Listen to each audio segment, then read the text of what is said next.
চলো আজকে তোমাদের থানকুনি পাতার দারুণ এক রেসিপি শেয়ার করব। কে কে এইভাবে খেয়েছো অবশ্যই কিন্তু কমেন্ট করে জানিও। আগে পুরো রেসিপিটা দেখো, তারপর কিন্তু কমেন্ট করো। প্রথমে পাতাগুলোকে বেছে ভালো করে ধুয়ে পরিষ্কার করে নেবে। তারপর শিলনোড়া হলে সব থেকে বেস্ট হয়। তো আমার কাছে যেহেতু শিলনোড়া নেই, তাই আমি মিক্সিতেই পেস্ট করব। মিক্সিতে পেস্ট করলে কী হয় বলো তো, একটু তো জল দিতে হয়, ওতে একটু পেস্টটা পাতলা হয়ে যায়। আর শিলনোড়াই করলে একদম ঠিকঠাক থাকে।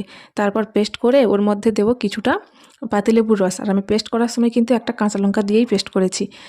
তারপর কিছুটা পাতিলেবুর রস, তারপর দেবো কিছুটা লবণ, আর তার সঙ্গে মেশাবো কিছুটা সরিষার তেল দিয়ে ভালো করে নেড়ে চেড়ে পুরো পেস্টটা একদম মিশিয়ে নেবে। তারপর গরম গরম ভাতের সঙ্গে পরিবেশন করো। কে কে এইভাবে খেয়েছো অবশ্যই কিন্তু কমেন্ট করে জানিও। আর কেমন লাগে থানকুনি পাতা যে এইভাবে খাওয়া যায় আমিও আগে জানতাম না। এটা আমার বড়মশাইয়ের রেসিপি, আমি শেয়ার করলাম তোমাদের সঙ্গে।